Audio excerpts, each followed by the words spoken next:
మా latest videos కోసం మా ఈ తెలుగు న్యూస్ ఛానల్ సబ్స్క్రైబ్ చేసి గంట సింబల్ యాక్టివేట్ చేసుకోండి. రేపే చైత్ర పౌర్ణమి, హనుమాన్ జయంతి పరమ పవిత్రమైన రోజు. ఈ సంవత్సరం హనుమాన్ జయంతి మంగళవారం వచ్చింది. మంగళవారం హనుమంతుడికి ప్రీతికరమైన రోజు. కుక్కల గురించి కొన్ని శకునాలు కూడా ప్రచారంలో ఉన్నాయి. కుక్క మీ ఇంటి ముందుకు వచ్చి మీరు వేసిన ముగ్గు మీద కూర్చొని అరుస్తూ ఉంటే త్వరలో మీ ఇంటికి లక్ష్మీదేవి వస్తుందని అర్థము. మీ సమీపంలో ఏదైనా కుక్క అరుస్తూ ఉంటే ఆ కుక్క ఆకలితో ఉన్నదని అర్థం, లేదా అది అనారోగ్య సమస్యలతో బాధపడుతుందని అర్థము. ఒకవేళ కుక్క మీ ఇంటి దగ్గర కానీ మీ వీధిలో కానీ అర్ధరాత్రి సమయంలో అరుస్తూ ఉంటే మీ ఇంటిలో కానీ మీ వీధిలో కానీ ఎవరికైనా మరణం సంభవించవచ్చు.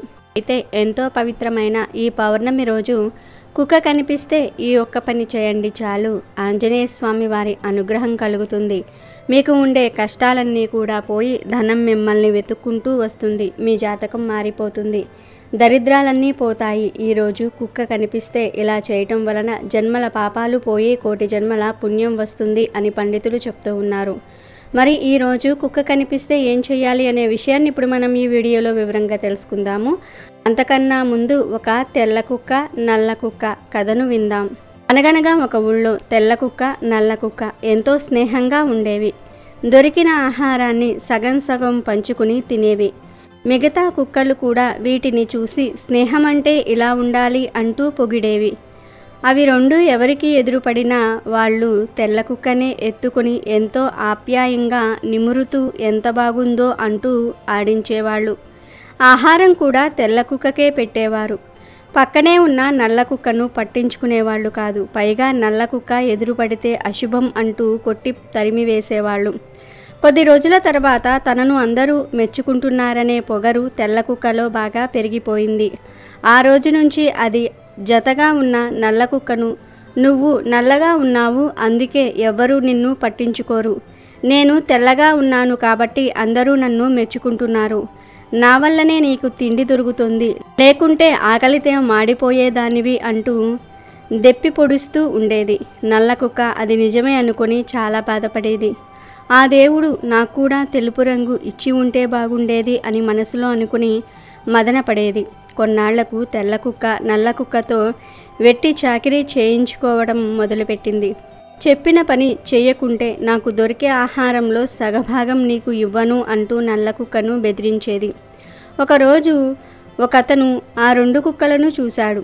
అతను తెల్ల కుక్కను ఎత్తుకొని ముద్దు చేసి, ఇది చాలా బాగుంది, మన బంగ్లాలో కట్టేద్దాం, అందంగానూ ఉంటుంది, కాపలాకి పనిచేస్తుంది అన్నాడు. అప్పుడు తెల్ల కుక్క, చూసావా, నేను అందంగా ఉన్నాను కాబట్టే నాకు పెద్ద బంగ్లాలో చోటు దొరికింది. మంచి తిండి పెడతారు. అదృష్టం అంటే ఇదే, అందరికీ రాదు అంది. నల్ల కుక్క బాధతో కన్నీళ్లు పెట్టుకుంది. అప్పుడు తెల్ల కుక్క, ఏడవకు, నీకు కూడా మంచి రోజులు వస్తాయిలే. ఈ జన్మలో మాత్రం కాదు, నాలాగే తెల్లగా పుడితే తప్పకుండా వస్తాయి అని వెటకారంగా అంది. అప్పుడు నల్ల కుక్క, నేను బాధపడుతున్నది అందుకు కాదు, నేను రంగులో మాత్రమే నలుపు, నా మనసు ఎప్పుడూ తెల్లగా ఉంటుంది. ఇన్నాళ్ళు కలిసి తిరిగాము, కలిసి తిన్నాము, ఇప్పుడు నువ్వు హఠాత్తుగా దూరమవుతూ ఉంటే బాధగా ఉంది అంతే అంది. ఆ మాటకు గట్టిగా నవ్వింది తెల్ల కుక్క. అన్ని రోజులు ఒకేలా ఉండవు, మార్పులు జరగటం సహజం. ఆ దేవుడు నీకు బజార్లు తిరిగే రాత రాశాడు, నాకు భవనంలో సుఖజీవితం రాశాడు అంది.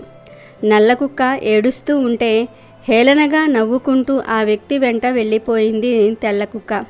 అలా కొద్ది రోజులు గడిచిపోయాయి. నల్ల కుక్క ఒంటరి అయిపోవటంతో వేళకు సరిగ్గా తిండి దొరికేది కాదు. వీధుల వెంబడి తిరుగుతూ కాలం గడపసాగింది.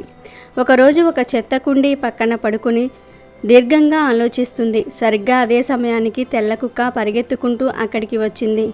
హమ్మయ్య, నువ్వు ఇక్కడ ఉన్నావా, నీ కోసం ఊరంతా వెతికాను అంటూ ఆతృతగా అడిగింది. తెల్ల కుక్క, ఏమైంది, ఎందుకు వెతికావు అని అంది నల్ల కుక్క. నేను తప్పించుకొని పారిపోయి వచ్చాను, దూరంగా వెళ్ళి మాట్లాడుకుందాం రా అంటూ ఊరి బయటకు తీసుకువెళ్ళింది. అప్పుడు తెల్ల కుక్క కన్నీళ్లు పెట్టుకొని నల్ల కుక్క పాదాలు పట్టుకుంది. నన్ను క్షమించు మిత్రమా, నువ్వు నల్లగా ఉన్నావని ఎగతాళి చేశాను, నీతో వెట్టి చాకిరీ చేయించుకున్నాను, నాకు రాజభోగం లభించిందని సంబరపడిపోయాను. ఆ బంగ్లా కంటే నీతో ఉండటమే మేలు. వాళ్ళు నన్ను గొలుసులతో బంధించారు, వాళ్ళు చెప్పినట్లు వినాలి, పెట్టింది తినాలి, ఇంటికి కాపలా కాయాలి. కొంచెం కూడా స్వేచ్ఛ లేని బ్రతుకయింది. తోటి కుక్కలతో కలవనివ్వరు, బయటకు వదలరు. నిలబడి కాళ్ళు పట్టేశాయి. నేను నీతోనే ఉంటాను మిత్రమా అంటూ కన్నీరు కార్చింది. అది విన్న వెంటనే గట్టిగా నవ్వేసింది నల్లకుక్క. నేను నల్లగా ఉన్నాను అని నన్ను వెటకారం చేశావు. స్వేచ్ఛ లేని జీవితం ఎంత అందంగా ఉంటే మాత్రం ఏం ప్రయోజనం? నలుగురితో స్నేహంగా ఉండలేనప్పుడు ఎంత బాగుంటే మాత్రం ఏం ఉపయోగం? శరీరం ఎలా ఉన్నా లోపలి మనసు బాగుంటే చాలు. రంగును బట్టి గుణాన్ని, లక్షణాన్ని ఎప్పటికీ ఎంచకూడదు. స్నేహానికి కావాల్సింది రంగు, ఆర్భాటం కాదు, సహాయం చేసే బుద్ధి. ఇప్పటికైనా తెలుసుకున్నందుకు చాలా సంతోషం అంటూ తెల్లకుక్కను దగ్గరకు తీసుకుంది నల్లకుక్క. తెల్లకుక్క పశ్చాత్తాపడుతూ నల్లకుక్కను మరోసారి క్షమాపణ కోరుకుంది. కనుక తెలుపు, నలుపు ఇలా రంగులు ముఖ్యం కాదు, మనసు ముఖ్యం అనే విషయాన్ని ఈ కథ ద్వారా గ్రహించాలి. ఇక వీడియోలోకి వస్తే, జంతువుల్లో అన్నిటికంటే ఎక్కువ విశ్వాసం గల జంతువులు శునకాలు. ఆదిమానవుడి కాలం నుండి కుక్కలను మానవులు మచ్చిక చేసుకున్నారు. అప్పుడు వేటలో తమ పెంపుడు కుక్కలను ఉపయోగించుకునేవారు. మిగతా విషయాల కంటే కుక్కలు చాలా విషయాలలో కూడా ఎంతో తెలివిని ప్రదర్శిస్తాయి. కుక్కలు వాసన చూసి దేనైనా పసిగట్టగలుగుతాయి. అందువల్లే దొంగలను పట్టుకునేందుకు పోలీసులు కుక్కలను ఉపయోగిస్తూ ఉంటారు. మనుషులకు కనిపించని కొన్ని దృశ్యాలను కుక్కలు చూడగలవు అని శాస్త్రవేత్తలు సైతం అంటూ ఉన్నారు. కుక్కలను విశ్వాసమున్న జంతువుగా గుర్తించటమే కాకుండా కుక్కలకు అతేంద్రియ శక్తులు ఉన్నాయని శాస్త్రం చెప్తుంది. మనం చూడలేని నెగిటివ్ ఎనర్జీలను కూడా కుక్కలు చూస్తాయి. ఇక ఈ విషయాన్ని జ్యోతిష్య శాస్త్ర నిపుణులు కూడా బలంగా విశ్వసిస్తారు. కుక్కల విషయంలో గ్రీకుల కాలం నుండే రకరకాల విశ్వాసాలు ఉన్నాయి.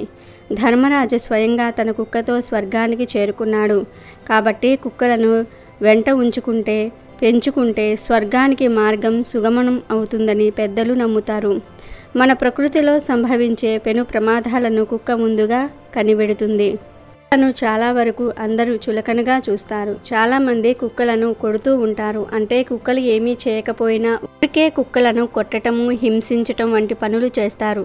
కానీ అలా కుక్కలను ఊరికే కొడితే పాపం చుట్టుకుంటుంది. కుక్కలు మిమ్మల్ని చూసి మొరిగినప్పుడు, కరవడానికి వచ్చినప్పుడు కొట్టినా తప్పులేదు. కానీ ఏ కారణం లేకుండా కుక్కలను కొడితే లేనిపోని పాపాలు తగులుతాయి. కాబట్టి కుక్కలను కొట్టడం, హింసించటం వంటి పనులు చేయవద్దు. ఇక ప్రత్యేకించి హనుమాన్ జయంతి రోజు మీకు ఏ సమయంలో అయినా సరే కుక్క కనిపిస్తే ఆ కుక్కను దగ్గరకు పిలవండి. వీధుల్లో చాలా కుక్కలు ఎవరు ఆహారం పెడతారా అని ఆశగా తిరుగుతూ ఉంటాయి. అటువంటి కుక్కలు పిలవగానే దగ్గరికి వచ్చేస్తాయి. ఇలా ఒక కుక్కను దగ్గరకు పిలిచి ఆ కుక్కకు చక్కగా పెరుగులో అన్నం కలిపి కానీ, పాలల్లో అన్నం కలిపి కానీ, లేదా కూర అన్నాన్ని కానీ పెట్టండి. అంటే డైరెక్ట్గా అలా పెట్టేయకండి. ముందు పెరుగన్నం కానీ, పాలన్నం కానీ, కూరన్నం కానీ కలిపి ఆంజనేయ స్వామి వారికి జస్ట్ అలా చూపించండి. స్వామి, ఈ అన్నాన్ని కుక్కకు పెడుతూ ఉన్నాను అని జస్ట్ అలా చూపించి ఆ తర్వాత ఆ అన్నాన్ని ఇంటి బయటకు తెచ్చి కుక్కకు పెట్టేయండి.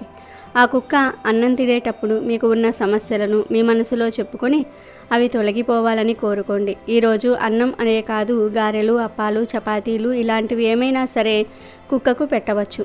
ఈరోజు ఏ పదార్థాలను కుక్కకు పెట్టినా మీకు ఉన్న సమస్యలు పోతాయి.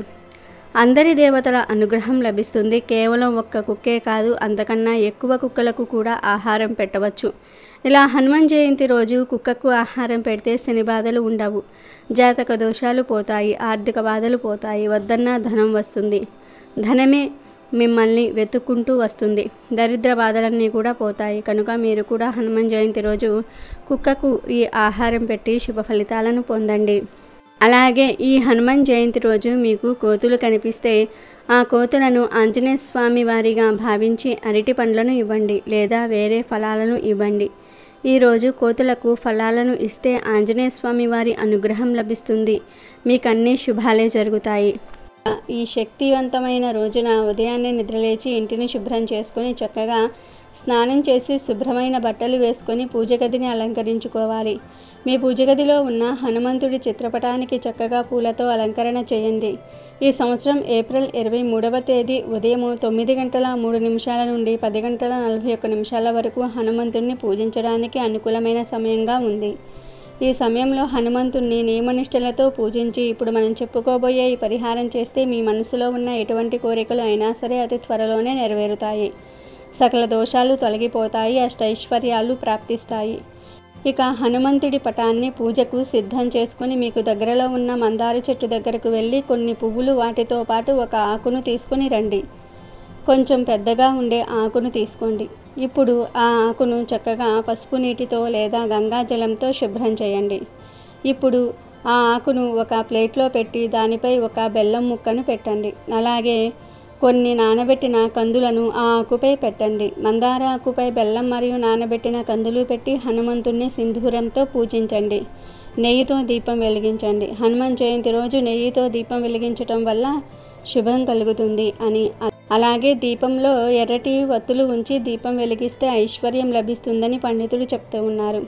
ఇలా దీపారాధన చేసి ధూపం చూపించి హారతి ఇవ్వాలి. పూజ పూర్తయిపోయిన తర్వాత మీ సంకల్పం చెప్పుకోండి, మీకు ఉన్న కోరికలను చెప్పుకోండి. ఆ తర్వాత స్వామివారి పటం ముందు పెట్టిన మందార ఆకును ప్లేట్తో సహా బయటకు తీసుకుని వచ్చి మీకు దగ్గరలో ఉన్న గోశాల వద్దకు వెళ్ళి ఆవుకు వీటిని తినిపించండి. మీ ఇంటి దగ్గరే ఆవు వస్తే దానికి వీటిని తినిపించండి.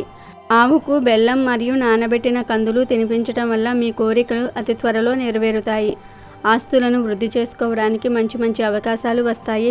చైత్ర పౌర్ణమి మరియు హనుమాన్ జయంతి రోజు మందార ఆకును, బెల్లం మరియు కందులను ఆవుకు తినిపించడం వల్ల మీ సొంత ఇంటి కల నెరవేరుతుంది. భూములు కొనే అవకాశాలు పెరుగుతాయి. తరతరాలకు తరగని ఆస్తిని సంపాదించుకోగలుగుతారు.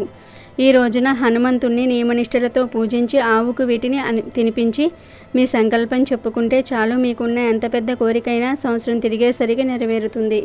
మరి ప్రతి ఒక్కరూ కూడా హనుమాన్ జయంతి మరియు చైత్ర పౌర్ణమి కలిసి వచ్చిన ఈ శక్తివంతమైన రోజు మందారంతో ఈ పరిహారాన్ని చేసి ఇల్లు భూములను సొంతం చేసుకొని ధనవంతులుగా మారిపోండి.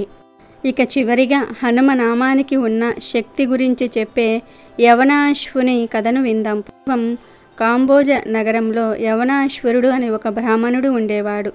జటాజుటధారి, శివపూజ ధరంధరుడు. ఉపవాసం చేస్తున్నానని జనాన్ని నమ్మించి శక్తి క్షేత్రానికి వెళ్ళి చాలా కాలం అక్కడ ఉన్నాడు. అక్కడ శక్తి దేవతను ఆరాధిస్తూ పంచగవ్యాలను నివేదనగా పెడుతూ తాను తినకుండా ఇతరులకు ఇవ్వకుండా దగ్గరలో ఉన్న నీరు లేని బావిలో పడవేసేవాడు.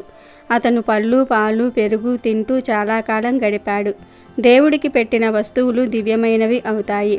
వాటిని తాను తినకుండా ఇతరులకు ఇవ్వకుండా ఇలా నూతిలో పారవేయటం వల్ల అతనికి మూర్ఛ రోగం వచ్చింది. అతడికి ఆ జబ్బు వచ్చి చాలా బాధపడుతూ ఉన్నాడు. కొన్ని రోజులకు విశ్వామిత్ర మహర్షి అక్కడికి వస్తే తన బాధ వెళ్ళబోసుకున్నాడు. ఆయన దయతలచి సువర్చలాదేవి దివ్య మంత్రాన్ని ఉపదేశించి ఆంజనేయుని సప్త విసంతి నామాలను చదువుతూ ఉండమని చెప్తాడు. విశ్వామిత్రుడు ఉపదేశించిన సువర్చల మంత్రాన్ని జపిస్తూ హనుమనామాలను పారాయణ చేస్తూ కొంతకాలం గడిపాడు. వాటి మహిమతో అతని మూర్ఛ వ్యాధి కనిపించకుండా పోయి మళ్ళీ మంచి ఆరోగ్యవంతుడయ్యాడు. యవనాశ్వరుడు చాలా కాలం ఆరోగ్యంగా జీవించి హనుమంతుని నిత్యం పూజిస్తూ భార్యాపిల్లలతో సుఖాలు అనుభవిస్తూ చివరికి విష్ణు సాయుధ్యాన్ని పొందాడు. కనుక హనుమనామానికి అంత శక్తి మహత్యము ఉన్నాయి. అందరూ కలిసి హనుమనామ సంకీర్తనం చేస్తే ఎక్కువ ఫలితం వస్తుంది. అయితే చిత్తశుద్ధితో చేయాలి. హనుమ సంతోషించి సమస్త వ్యాధుల నుండి మనలను రక్షిస్తాడు, సాయుధ్యాన్ని కలిగిస్తాడు అని ఈ కథ సారాంశము. అమెజాన్లో బెస్ట్ డిస్కౌంట్స్ కోసం వీడియో డిస్క్రిప్షన్లో లింకు ఉంది, చూడండి. అలాగే మా టెలిగ్రామ్ ఛానల్ సబ్స్క్రైబ్ చేసుకోండి.